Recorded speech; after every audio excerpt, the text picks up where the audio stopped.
KVTKF, habis itu ujian tulis. Jadi itu tolong diperhatikan.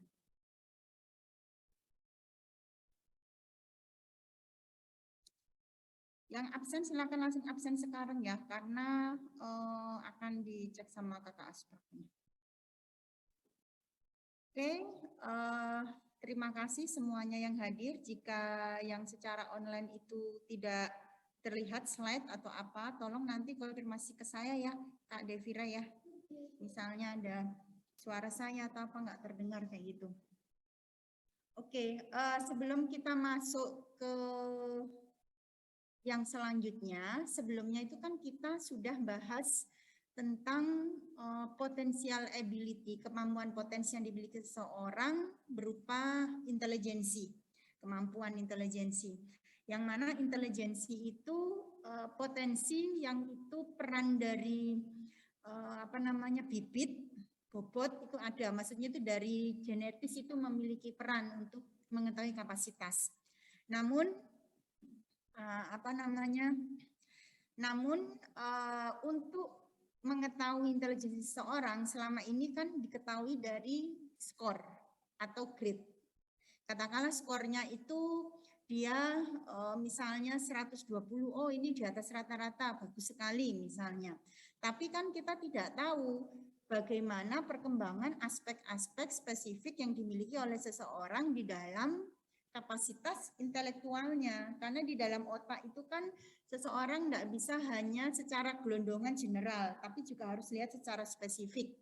Misalnya bagaimana kemampuan analisisnya, bagaimana kemampuan berhitungnya, bagaimana kemampuan pemecahan masalah dan lain sebagainya. Itu tidak bisa diketahui kecuali tes intelijensinya itu berupa baterai tes seperti yang terakhir itu contohnya IST. Nah, itu masih bisa kita lihat karena baterai tes seperti IST itu dapat dua-duanya. Skor IQ dapat, tapi mau kita cek secara spesifik menjadi bagian wilayah dari bakat itu juga bisa. Nah, untuk tes bakat sendiri yang nanti disampaikan ini itu memang tes bakatnya itu lebih banyak berdiri sendiri. Misalnya kemampuan potensial berhitung, ya udah tes itu hanya fokus di kemampuan berhitung. Misalnya tes pemahaman, ya tes itu hanya fokus di pemahaman. Nah, sebelum kita masuk ke tes, kita kan harus paham dulu apa itu yang dimaksud dengan bakat. Kalau bakat sendiri itu lebih mengarah kepada sama-sama potensial ability ya. Intelijensi sama bakat itu sama-sama potensial ability. Namun yang membedakan bakat itu lebih mengarah ke kemampuan khusus atau spesifik kayak gitu. Jadi ingin melihat seseorang itu memiliki kemampuan menonjol di hal tertentu enggak, yang itu bisa dikembangkan, yang itu bisa ditingkatkan sehingga membantu dia seseorang tersebut untuk sukses dalam hidupnya. Kadang-kadang kan orang nggak tahu saya itu menonjolnya di bagian apa, misalnya seperti apa kan nggak tahu. Nah dengan tes ini bisa diketahui itu maksud dari bakat itu. Jadi sama-sama ability-nya ya. Nah, kalau misalnya dari para tokoh semua sih mengarah kepada secara definitif itu ya potensial ability yang spesifik yang menonjol sehingga nanti bisa diarahkan, direkomendasikan, mendapatkan pendidikan, pelatihan, pengembangan secara spesifik sehingga optimal. Kenapa? Karena kalau seseorang memiliki potensi di situ, diasah itu hasilnya top. Kenapa? Karena kan secara kemampuan ada. Ibarat misalnya kita punya wadah kayak gitu, misalnya oh ini wadahnya dikasih ini, itu nyambung, cocok. Jadi perkembangannya lebih bagus daripada orang yang tidak memiliki bakat terus kita latih, itu perjuangan dan perkembangannya itu lebih lama lagi. Makanya sangat penting juga untuk mengetahui kemampuan spesifik yang dimiliki oleh seseorang itu seperti apa, itu yang dimaksud oleh bakat. Nah, di dalam bakat itu belum tentu seseorang yang memiliki bakat, misalnya kayak kemarin tes IST itu ya, Kan kalian bisa lihat nih secara spesifik kemampuan yang menonjol ada nggak di situ. Apakah itu bisa berkembang? Belum tentu. Kenapa? Bisa berkembang atau tidaknya tergantung dari faktor yang mempengaruhi dari dalam diri individu sendiri.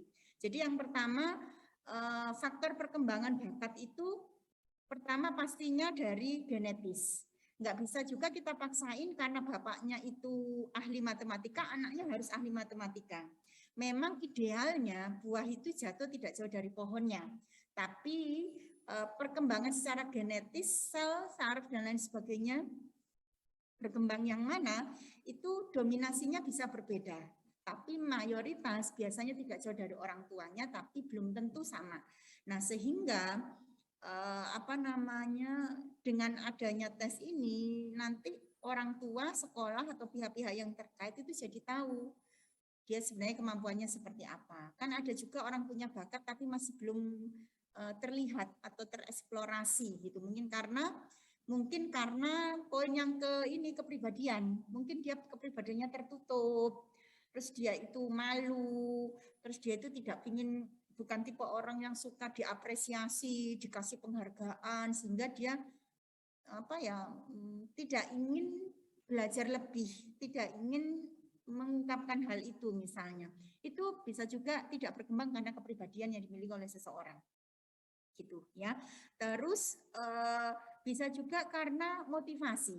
Jadi sudah tahu dia itu mungkin misalnya tes ya, ada rekomendasi ini dari psikolog, mbaknya misalnya ini bagus loh, ini bisa ikut olimpiade matematika karena kemampuan berhitungnya bagus. Memang iya, dia sekolahnya itu hasilnya juga bagus, tapi dia nggak ada istilahnya gairah, dorongan untuk mengikuti misalnya les secara spesifik matematik atau olimpiade matematik, itu nggak ada sama sekali misalnya, ya kan, juga nggak bisa berkembang secara optimal kayak gitu.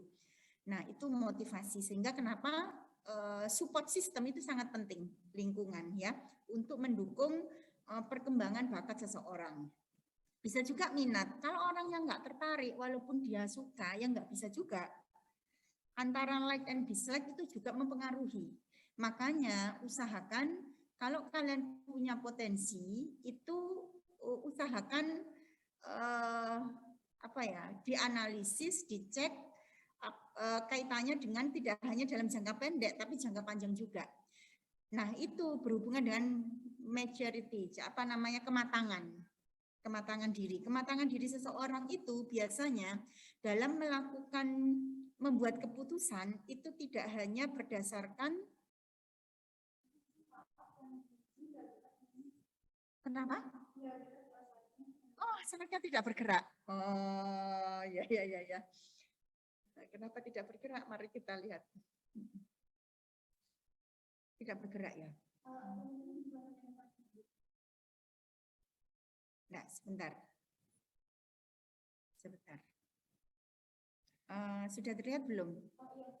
Misalnya saya ganti ini, terlihat nggak? Sudah? Ini kan tes bakat tuh? Oke. Oke, terima kasih. Nah, jadi faktor-faktor ini sangat mempengaruhi bagaimana bakat itu bisa optimal atau enggak. Contoh aja yang paling simpel. Orang yang memiliki bakat, potensi menyanyi sejak kecil, itu sudah pasti suaranya bagus. Apalagi dipoles, dilatih, dikasih tahu teknik vokalnya dan macam-macamnya. Ya tambah bagus. Dan biasanya kalau misalnya bagus kayak gini, dia punya motivasi, terus dia ingin sukses, ya semakin berkembang. Dan rata-rata penyanyi seperti ini, walaupun sampai tua pun masih tetap eksis, gitu. Baik itu dimanapun. Beda kalau penyanyinya itu hadir karena ketenaran, kan ada juga ya fenomenal lah, viral. Penyanyi hadir karena viral, itu beda lagi. Mungkin suaranya bagus karena ada permainan audio atau apa gitu, kan bisa kan zaman sekarang ya. Nah, itu nggak akan bertahan lama sih gitu. Entah itu karena viral atau dia sebenarnya suaranya biasa aja, enggak punya potensi di situ, tapi karena dilatih mungkin ini. Tapi biasanya kalau enggak punya bakat kayak gitu, latihannya itu kerjanya itu keras, harus hard working. Jadi maksudnya itu kerjanya itu harus berlebih gitu. Beda kalau punya bakat. Kalau punya bakat itu dilatihnya itu istilahnya ya karena sudah bisa ya tinggal ini gampang. Yang ngajarin enak, yang diajarin juga cepat dan itu akan nempel rata-rata sehingga lebih mudah. Itu contohnya seperti itu.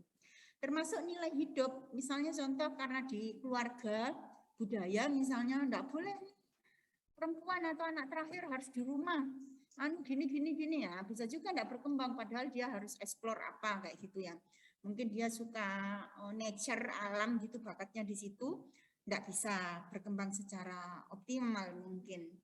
Bisa juga karena nilai agama, misalnya enggak boleh perempuan harus ini harus itu, misalnya bisa juga. Nah, jadi hal-hal seperti inilah yang dapat mempengaruhi perkembangan bakat itu bisa optimal atau enggak. Nah, sehingga secara definitif konsep bakat itu adalah memang potensi yang bisa dikembangkan secara spesifik, namun tergantung dari seluruh komponen faktor yang mempengaruhi dari perkembangan bakat yang sudah saya sampaikan tadi. Jadi nggak bisa dibandingin loh, ini loh orang ini kok bisa sukses, ini kok nggak bisa sukses. Nah, sukses dan tidaknya tergantung dari faktor-faktor tadi. Nggak bisa misalnya disamaratakan. Oke, dari konsep itu ada yang namanya selanjutnya kan kita pengen lihat bagaimana cara mengukurnya melalui tes. Nah, kalau tes sendiri itu kan pasti berupa media, alat, metode, cara untuk mengetahui bagaimana bakat seseorang. Nah, cara atau metodenya karena bakat ini masuk potensial ability sehingga ciri dari tes bakat itu akhirnya seperti apa? Ayo yang di rumah sama yang di rumah. Yang daring sama luring silakan kira-kira ciri dari tes bakat itu seperti apa? Ayo, boleh Mbak yang di depan ini atau yang di rumah boleh silakan. Apa ciri dari tes bakat? Nah, ini yang di rumah ini biar tahu, ini bisa sambil dilihat loh. Ini bagian dari tes bakat biar tahu nih, tunjukin nih. Nih. Semua. Ya, boleh tunjukin biar punya gambaran. Kasih aja satu-satu. Nah, kira-kira menurut kalian dengan tes yang bakat aja yang minat nggak saya? Ya, itu bakat. Terus D4-nya juga kasih. Terus tes kreativitas tuh di ya kasih aja. Oke. Terus Kreplin. Nah, tuh. Paling enggak kalian ayo mikir ya. Oh, self assessment ya. Oh, mentorong. Oke, bagus. Terus yang buku-buku itu, Mbak?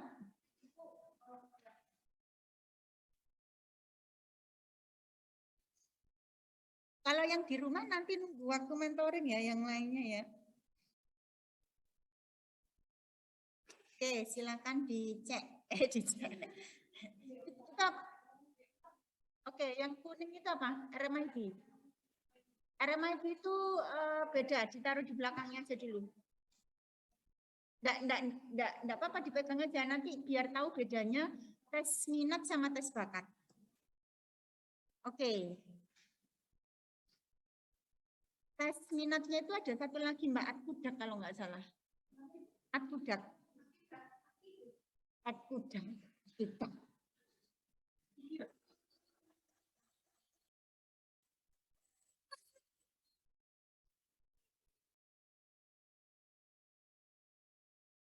Oke, menurut kalian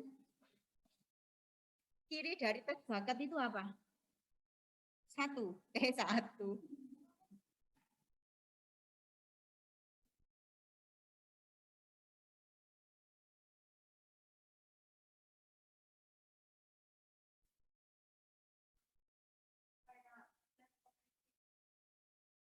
Loh, bentar. Kok hilang ini? Sebentar ya, Pak share screen dulu. Mana tadi hilang? Hilang ya Mbak ya di tampilan ya share screen-nya ya? Ya hilang. Oke, udah nggak hilang Mbak ya? Oke, apa kira-kira cirinya?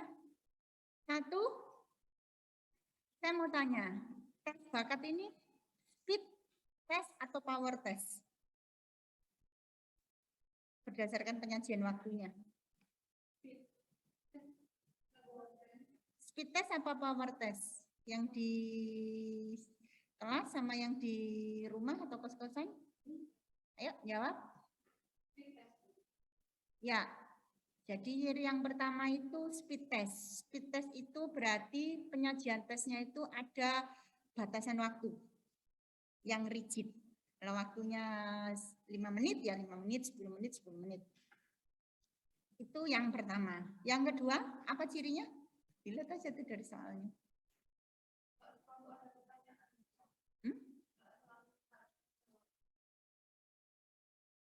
Oh, jenis soalnya. Berarti jenis soalnya kan bisa multiple choice, bisa apa namanya, berupa gambar spasial, bisa berupa angka gitu. Sebenarnya ya itu juga bisa, tapi itu juga bisa terjadi di coba lihat RMIV.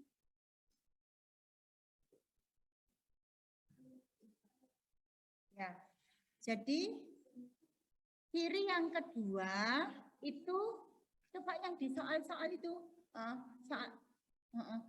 soal itu loh tes cepat. Oh tes cepat itu D4 ya, kan ya.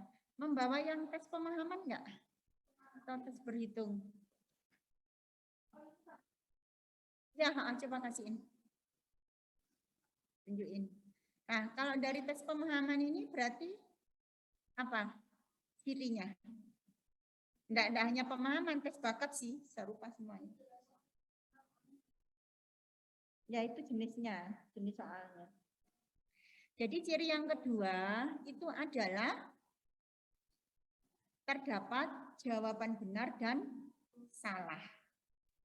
Kalau jenisnya kan bisa macam-macam. Jenis soalnya ya kan bisa berupa uraian, bisa berupa angka, bisa berupa gambar, bisa berupa misalnya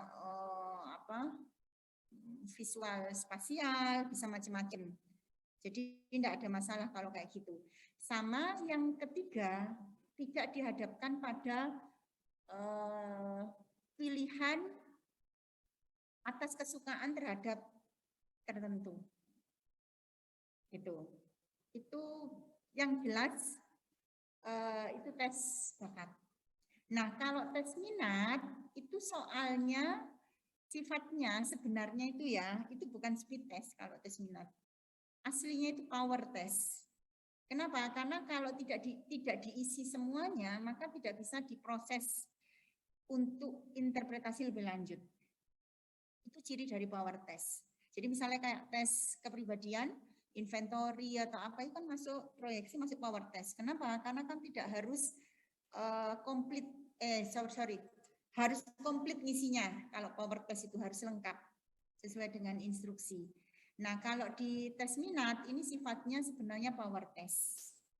Terus yang kedua, kalau yang tadi kan ada jawaban benar dan salah. Kalau minat ini tidak ada jawaban benar dan salah. Jadi sebenarnya minat itu lebih condong ke arah kognitif apa non kognitif? Ya, non kognitif seharusnya. Tapi kenapa ini dimasukkan di materinya kognitif? Karena bakat sama minat itu kayak jodoh sudah. Maksudnya itu saling melengkapi, makanya digabungkan di sini, bukan digabungkan di non kognitif gitu. Yang sebenarnya bahasanya itu beda. Gitu. Karena kalau misalnya punya bakat, tidak ada minat, itu ya tadi mempengaruhi faktor tadi, faktor-faktor yang mempengaruhi perkembangan bakat. Kalau ada minat, bakatnya tidak didukung, juga tidak bisa berkembang. Punya keinginan, ya aku ingin hitung, tapi potensinya tidak ada. Itu sampai sini tidak bisa ya tidak bisa optimal gitu, tidak punya potensi kayak gitu. Jadi memang itu tidak ada jawaban benar dan salah. Terus yang ketiga, soalnya itu berupa pilihan hal-hal yang disukai atau yang memiliki kecenderungan terhadap apa yang diinginkan. Jadi kalau tes minat itu lebih kepada soal-soal yang menunjukkan kecenderungan terhadap apa yang disenangi. Nah, isinya itu rata-rata berhubungan dengan activity. Coba dilihat, activity ataupun pekerjaan. Di RMIB itu bisa dicek. Nah, hanya RMIB, ada juga EdPudak, itu kaitannya dengan activity. Kalau kebetulan di situ pekerjaan. Memang pekerjaan itu pekerjaan lampau-lampau ya di situ ya, karena yang membuatkan pada zaman lampau. Misalnya mau cari pekerjaan YouTuber di RMIB nggak ada. Misalnya tenaga IT nggak ada. Jadi memang pekerjaan itu lawas itu. Revisi itu tidak bisa sekedar revisi, harus memenuhi ketentuan konstruksi alat ukur. Nah, sebenarnya yang dinilai itu bukan jenis pekerjaannya, misalnya menjadi tukang pahat, bukan itunya. Yang dinilai itu adalah jenis istilahnya activity yang kecenderungan akan dia itu lakukan kayak gitu. Jadi misalnya nanti medical atau misalnya sosial interpersonal kayak gitu nanti yang interpretasinya ke sana. Sehingga nanti pekerjaan-pekerjaan yang zaman sekarang yang nggak ada di situ pilihannya itu bisa diinterpretasikan sendiri oleh psikolog dari jenis-jenisnya tadi. Itu kalau yang minat. Sehingga minat ini biasanya pasti dibarengkan dengan gitu, pengen tahu dia itu kecenderungannya ke misalnya dia misalnya pengen jadi saintis, di situ misalnya nanti masuknya dia saintis. Berarti kalau dia minatnya itu saintis, logikanya potensi yang harus dimiliki itu apa? Kemampuan analisis, logika berpikir itu harus bagus. Kalau itu tidak bagus, nanti kesusahan dia akan menjalankan aktiviti yang di saintis itu karena minatnya saintis misalnya jadi peneliti dan macam-macamnya kayak gitu. Nah, hal-hal kayak gitu. Tapi kalau kemampuan ternyata potensi bakatnya itu analisisnya itu rendah, tapi dia pengen jadi saintis, ya akhirnya bisa menjadi harapan palsu. Keinginan tapi akan sangat sulit untuk terwujud. Gitu. Ya bisa terwujud misalnya bapaknya yang punya perusahaan lab itu sendiri untuk riset, tapi dia tidak akan optimal dalam tim untuk bisa membantu menentukan hasil atau menganalisis dengan ide-ide baru dan lain sebagainya kayak gitu. Termasuk misalnya kalau saintis itu seharusnya nilai kreativitasnya juga tinggi, jadi originalitasnya, fleksibilitasnya dalam berpikir kayak gitu-gitu. Nah, pertimbangan itu yang sangat penting yang bisa memprediksi kira-kira dia menjadi saintis itu bisa sukses apa enggak. Nah, ini si bakat ini harus dicek. Gitu. Jadi nggak bisa kita misalnya mau merekomendasikan seseorang hanya berdasarkan minatnya. Cek dulu potensinya. Kalau nggak dicek potensinya, khawatir nanti ya itu hanya menggebu-gebu di awal, terakhir kalau itu kan pasti ada banyak kendala tuh. Kalau potensinya nggak ada kan berarti dihadapkan sama kesulitan. Nah, dia akan mengalami kendala dalam menyelesaikan kesulitan-kesulitannya itu. Gitu ya. Jadi itu sangat penting. Gitu. Maka dari itu tes bakat ini sangat membantu banget untuk memprediksi kesuksesan seseorang. Nah, terus kalau untuk kalau kalian sudah tahu ya, kalau tes bakat itu muncul karena ketidakpuasan terhadap skor IQ. Katakanlah yang saya katakan tadi di awal, skor IQ itu tidak menggambarkan bagaimana individu itu bertindak dan berperilaku. Tapi kalau ingin tahu bagaimana keputusan dia itu bagaimana dan lain sebagainya, ya tahunya dari kemampuan yang spesifik. Gitu. Makanya muncullah tes bakat kayak gitu. Terus karena ada banyak faktor yang bisa dikembangkan. Jadi orang-orang itu tidak boleh terlalu terpaku sama skor IQ. Jadi misalnya di sini IQ-nya 120-an semua, ini belum tentu semua ini perkembangannya. Taunya dari mana Bu? Dari kemampuan spesifiknya. Yang sini tuh di bagian mekaniknya dia itu oke. Jadi sekali dapat problem mekanik, dia bisa nyelesain. Yang sini dikasih mekanik belum tentu bisa, mungkin harus kerja keras gitu ya. Nah, mungkin bisanya di bagian misalnya analisis, logika misalnya, atau yang sini misalnya berhitung, nggak tahu juga. Gitu, tahunya nanti di situ. Sehingga itu sangat penting. Nah, konsep yang melatar belakangi apa ya? Salah satunya punyanya Spearman. Jadi faktor S yang digunakan sebagai dasar dalam tes bakat. Jadi ada kemampuan spesifik juga loh dalam seseorang. Yang kalau saat ini tuh konsep intelijensi itu sebenarnya apa ya? Ya bukan yang terbaru sih. Apa ya? Apa sih Garner itu kemampuan majemuk. Nah, kemampuan majemuk itu kan sebenarnya muncul berdasarkan bahasan dari kajian-kajian teori sebelumnya, bahwasanya seseorang itu kemampuannya itu bisa bermacam-macam kecerdasannya. Nah, itu mengacu ke apa namanya konsep bakat sebenarnya. Nah, ada juga misalnya konsep primary mental ability. Ini juga melihat bahwasanya kemampuan primer itu ternyata beraneka ragam. Ada yang angka, ada yang dia itu kan ada juga kita punya teman yang ingatannya itu kuat. Baru ngomong sekali, iya aku ini udah tahu, sudah mau apapun itu ingat. Ada orang yang diomongin, oh yang mana ya, ya itu ingatan itu nggak tahu apakah ingatan itu memang lemah atau dia memang tidak ingin memasukkan ke dalam ingatan jangka panjangnya. Kan beda kasus. Kan ada orang yang misalnya apa ya menseleksi kayak gitu loh. Katakanlah misalnya ada apa gitu, ya udah nggak istilahnya nggak dimasukkan, jadi ya lupa. Misalnya termasuk kejadian-kejadian tertentu secara ini ya dalam kehidupan sehari-hari kan kejadian yang tidak spesifik kan kadang-kadang kita hiraukan di dalam pikiran. Jadi kalau ada temennya, menurut saya tidak spesifik, menurut temennya itu spesifik. Jadi masa kamu nggak ingat sih dulu kita gini? Oh iya ya, kapan ya itu ya. Nah, temennya itu ingat banget karena menurut dia itu adalah momen yang penting bagi dia sehingga dimasukkan dalam ingatan jangka panjangnya. Gitu. Tapi bagi orang lain belum tentu nggak ingat, belum tentu ingat, bukan berarti secara apa ya kemampuan spesifik ingatan dia itu lemah kalau belum dites memorinya kayak gitu ya. Jadi itu juga hal-hal apa ya pembahasan misalnya yang sangat penting sebagai kita menjadi pertimbangan dalam menganalisis hasil tes. Terus struktur inteleknya dari Guilford ini malah ada 120 kemampuan berdasarkan dari 3 dimensi. 120 itu secara spesifik, misalnya kemampuan pemahaman. Pemahaman itu nggak hanya verbal, kemampuan pemahaman spasial, pemahaman apa itu banyak. Jadi apa namanya di istilahnya dari konsepnya itu ada 120. Nah, nanti bisa dilihat dari apa sih? Baca di jurnal-jurnal banyak ya. Tapi yang jelas dari konsep teori ini menunjukkan kepada kita bahwa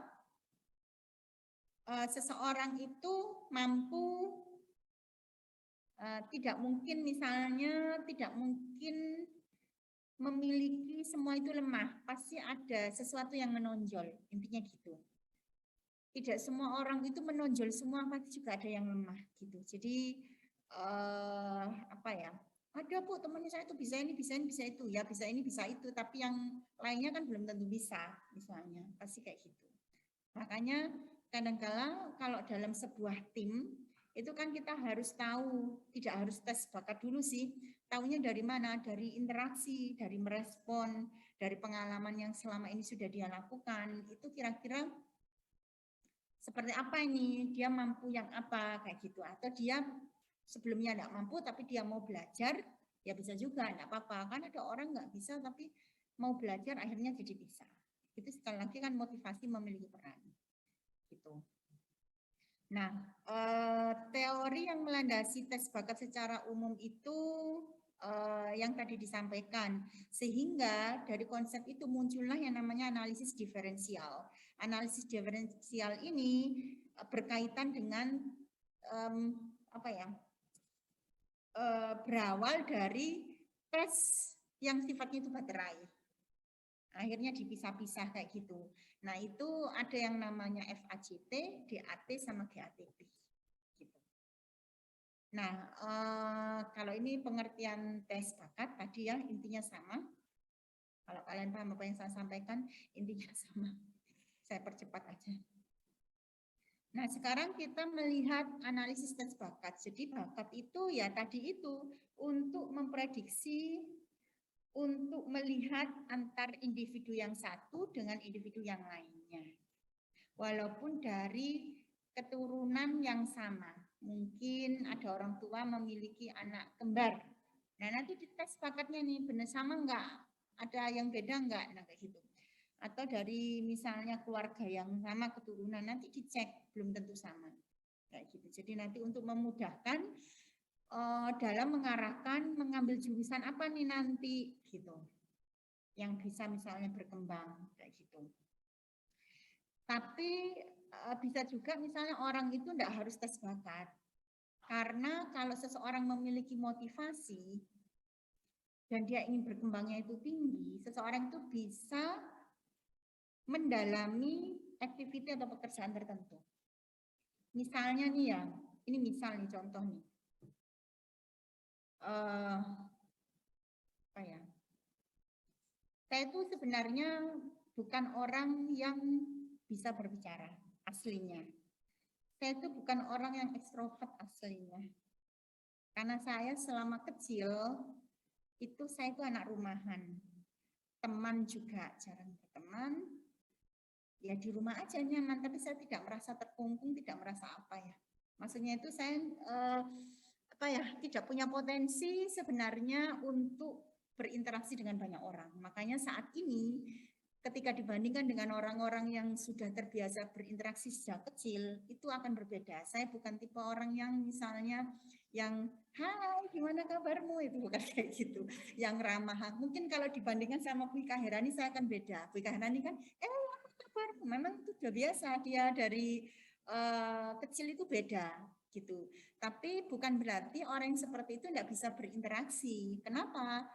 Belum tentu tidak bisa bekerja dengan hal-hal yang berhubungan dengan orang yang banyak.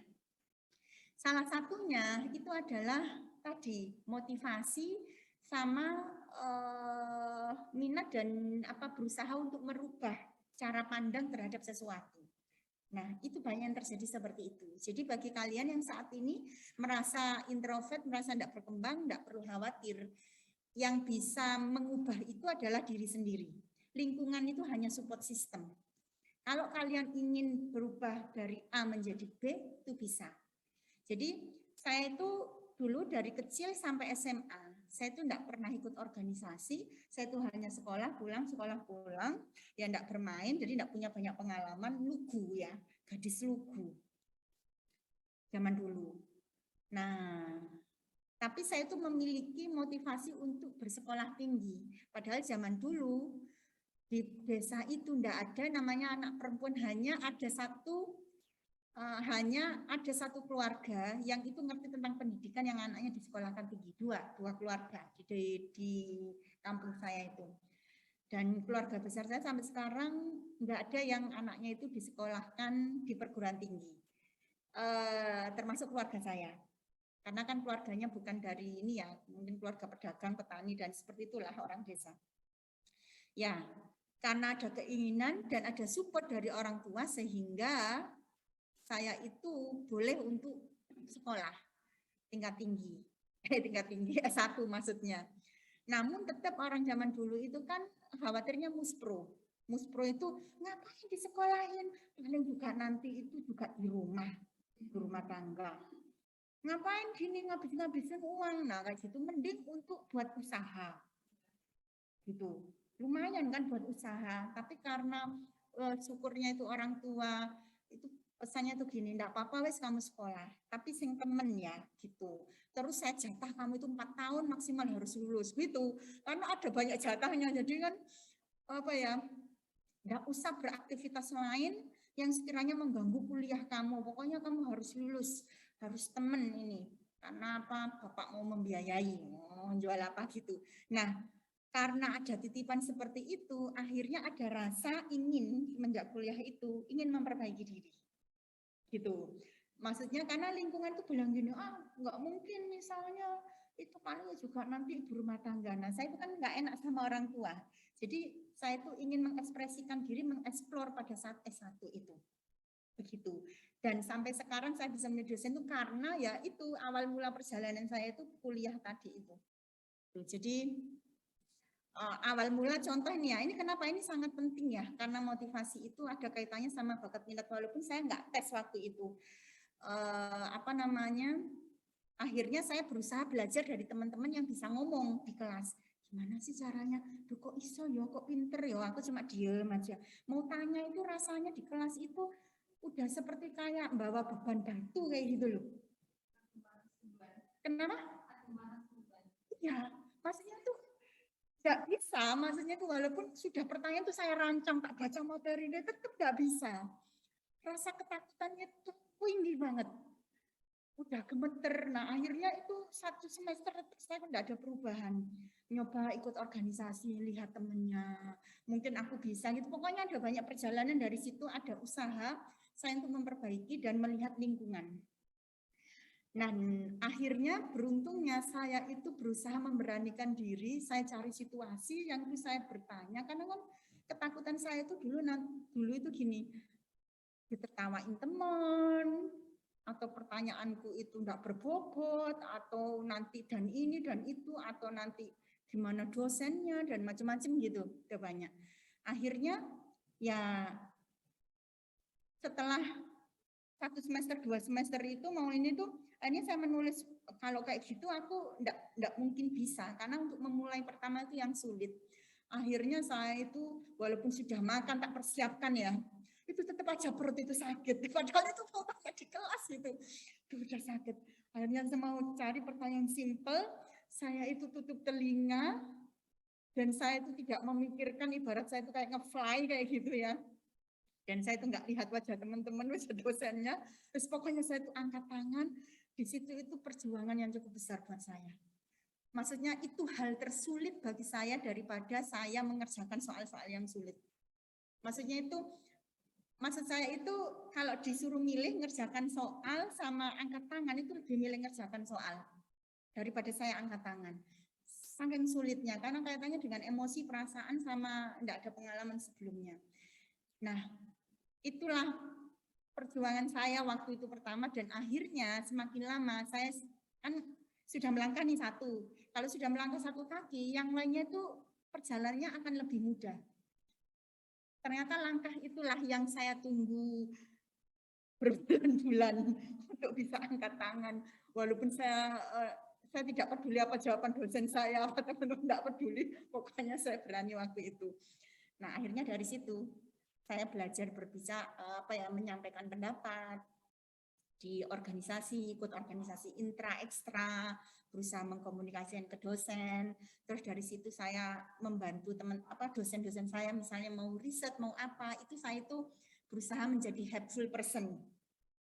Gitu. Jadi makanya dosen-dosen saya dulu itu terkenal saya itu orang yang suka membantu tanpa pamrih, bahasanya gitu. Karena memang saya inginnya itu kenal waktu itu. Nah, hal-hal seperti itulah pengalaman yang sangat berharga yang mengasah saya, mengembangkan diri. Oh, ternyata saya itu lebih enjoy, lebih nyaman pada saat saya itu bekerja yang kaitannya dengan berinteraksi, menyampaikan sesuatu. Nah, dari situ yang saya kembangkan, daripada saya misalnya bekerja sendiri atau apa, ternyata nggak enjoy, kan ada rasa ya. Rasanya bagaimana? Misalnya bekerja mau ngajar pagi, siang, sore, malam, habis itu melakukan penelitian, nggak merasa misalnya kayak burn out, misalnya atau apa. Berarti kan ada istilahnya bakat di situ dan didukung sama faktor-faktor tadi gitu. Nah akhirnya di situ berkembang. Walaupun ada banyak kecaman dan lain sebagainya, sudah bisa jadi nomor berapa kayak gitu masih ini gitu ya. Walaupun ada orang suka, enggak suka, sudah nomor berapa. Yang penting punya prinsip tidak merugikan orang lain dan lain sebagainya, tidak berusaha untuk melukai orang lain, baik itu personal ataupun kelompok, ya udah, dan menjalankan amanah itu. Nah, kenapa ini saya sampaikan kepada kalian? Karena itu sangat penting, ternyata salah satu untuk memprediksi kesuksesan seseorang itu kuncinya kalau kalian sebagai mahasiswa itu di diri kalian sendiri. Misalnya orang lain, kalian ikut workshop, seminar, terus didorong sama temennya, tapi kalian enggak mau maju, bisa enggak? Enggak bisa. Misalnya kalian dikasih biaya, suruh ikut ini, tapi kalian enggak mau maju, ya enggak bisa, hanya sebagai angin lalu. Selesai ya, selesai, enggak ada manfaatnya, kayak gitu. Gitu. Jadi, dan saya memang merasa dari dulu kemampuan saya itu biasa-biasa aja. Secara tes intelijensi, saya bukan orang yang superior atau kemampuan itu lebih, enggak. Biasa-biasa aja. Tapi saya berprinsip orang yang biasa ketika memiliki motivasi, maka dia bisa melebihi orang-orang yang pintar, tapi dia tidak memiliki motivasi untuk sukses.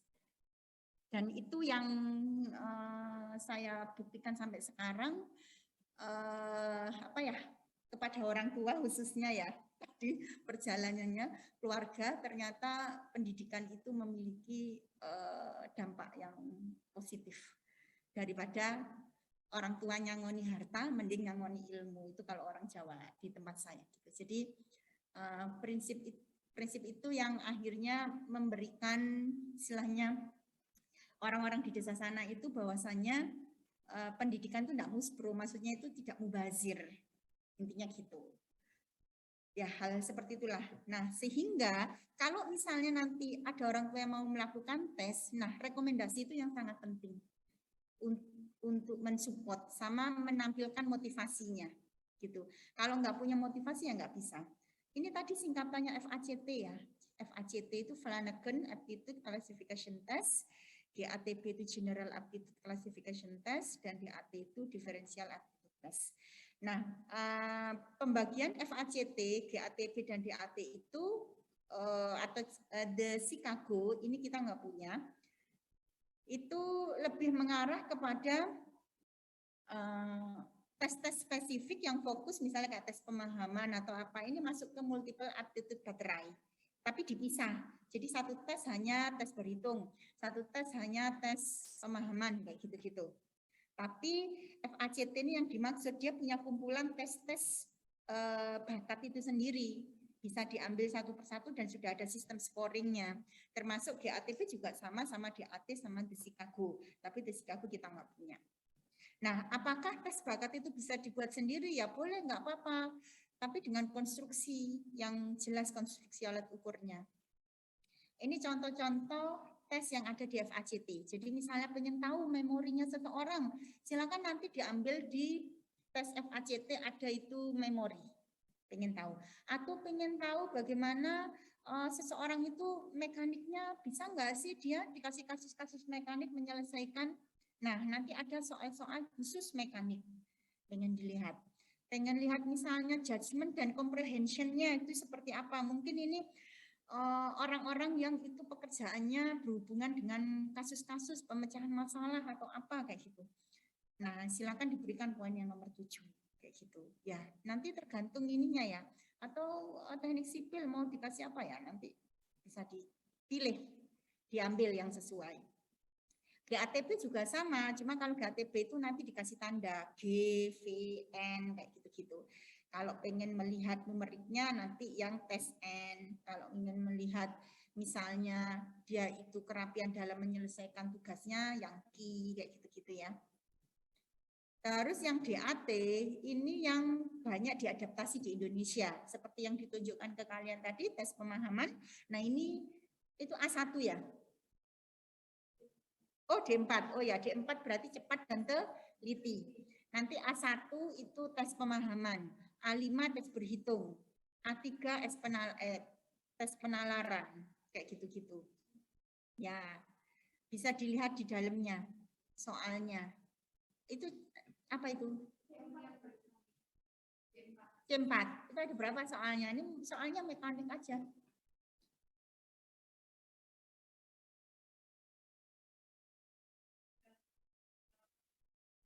...68 soal. Lumayan. Itu pemahaman. Oh, A5 berhitung. Berhitung ini model soalnya kayak itu enggak? Coba kamu cek. DIST yang RA. Coba tunjukin, buka sini. Coba tunjukin lagi. Loh, ini berhitung enggak sih? Oh, Disuruh apa perintahnya itu? Mencari jawabannya benar.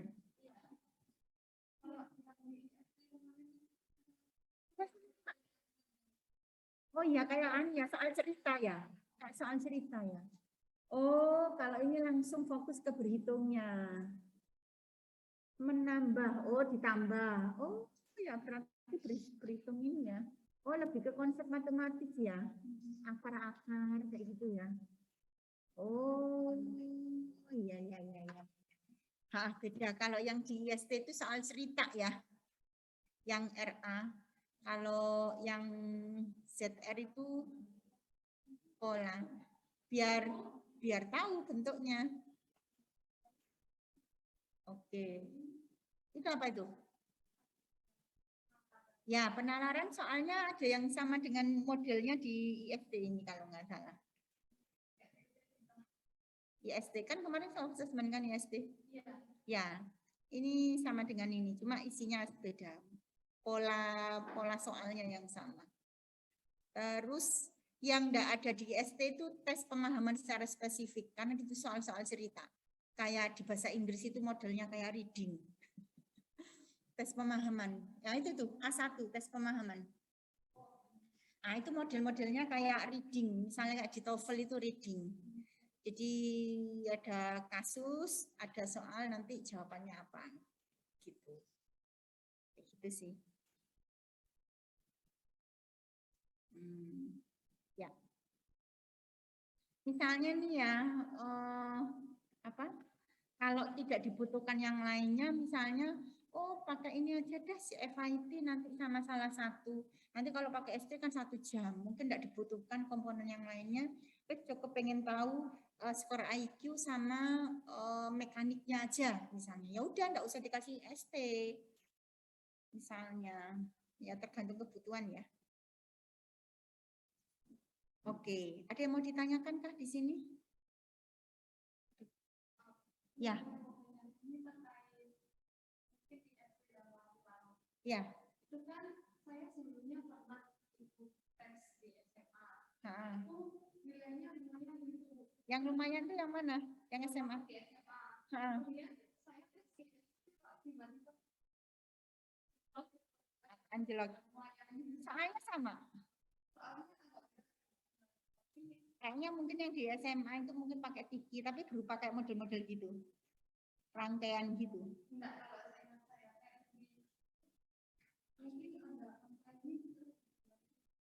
Oh beda, itu kan bukan tes intelijensi kalau itu. Itu bakat. Kalau jumlah-jumlahin. Bukan. Ya memang. Yang kalau ya mungkin itu pengen ngelihat yang itu. Selain itu ada tes gambar-gambar enggak? Ada. Ya mungkin itu yang IQ-nya. Gambar-gambar tadi, berarti bukan IST. Kalau ST itu ada verbal, ada performanya. Gitu. Cuma makanya tergantung standarnya. Mungkin ini standar IST, itu standar apa gitu yang dipakai, dan apa namanya skornya ternyata berbeda, misalnya anjlok misalnya. Ya mungkin kemampuan-kemampuan spesifiknya itu ada yang belum optimal yang di IST, sehingga butuh dioptimalin, karena nanti kan akan menjadi skor total, menjadi skor IQ kan, kayak gitu. Itu bisa dioptimalin, mungkin karena ibarat itu butuh diasah gitu. Untuk cara mengasah sih sebenarnya kalau intelijensi atau bakat itu bisa dalam kehidupan sehari-hari. Makanya kalau misalnya ada tugas, ada beban, ada tanggung jawab, jangan langsung lari, dicoba dulu. Karena pasti problem bebannya itu besar, baik itu kita suka ataupun tidak suka. Gitu. Termasuk saya sama, walaupun tidak suka ya karena amanah ya dicoba, walaupun tingkat stresnya itu tinggi. Tapi di satu sisi menjadi sebuah proses pembelajaran hidup, bagaimana kita memahami situasi tertentu yang belum pernah kita istilahnya berada di situasi tersebut. Gitu. Kayak gitu sih. Jadi Nggak ada masalah, tinggal ininya sih sebenarnya diasah aja. Saya pun sampai sekarang walaupun ngajar kayak gini ngerti di tes intelijensi ya belum tentu saya skornya itu di atas. Ya tetap aja. Kadangkala itu apa ya? Kadangkala itu kadang malas mikirnya nih ini yang gimana ya, ini gimana ya gitu. Tapi kan kita tahu nggak mungkin kan mau tes intelijensi kita mau belajar, ya kan muspro, nggak melihat yang sebenarnya. Kan kita kan tes intelijensi itu pengen lihat kemampuan kita yang sebenarnya, berarti kan nggak usah belajar gitu langsung nyelesain. Ya, nah kalau minat itu kebalikannya ya tadi sudah saya ulas, sudah saya sampaikan, jadi lebih kepada reaksi atau kecenderungan terhadap pilihan tertentu khususnya kaitannya dengan activity. Nah, bidang terapannya itu bisa macam-macam ya. Nanti akan saya jelaskan ini pada saat membahas RMIT. Oke, mungkin seperti itu kalau dari saya. Dari teman-teman ini nggak ada yang tanya ya secara online-nya. Kalau nggak ada, oh nggak ada ya. Oke, jika tidak ada, saya akhiri pertemuan perkuliahan hari ini ya. Oke, terima kasih. Minggu depan kita akan membahas tes TKV dan TKF. Itu gimana Mbak? Oh sudah mentoring ya? Ya wis. Oh,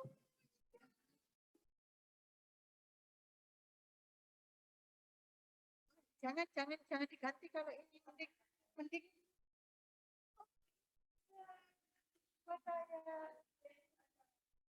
jadi kan pertemuannya hanya satu kali Jumat ya, berarti sebelum kalau Jumatnya lagi kan udah cuti bersama itu hari Jumatnya. Oh iya ya Allah, ini. Soalnya harapannya sih ujiannya bisa di bulan April, jadi nanti bulan Mei itu fokus di persiapan praktikum gitu, materi dan persiapan praktikum. Gimana ya baiknya ya menurut kalian? Hah? Kelas pengganti tapi sebaiknya online aja kali ya buat kalian berdua, kelas penggantinya. Jadi membahas TKV TKF kayak gitu ya. Hari apa nanti saya pokoknya saya available itu sore. Insya Allah sore. Sebentar saya lihat, saya ada jadwal. Iya, pokoknya saya available-nya itu sore. Ya jam 15. Ya mungkin kan 1 jam cukup ya. Jam tengah paling lama. 1 jam untuk membahas TKV TKF. Gitu, baru oh gini aja deh. Sorry.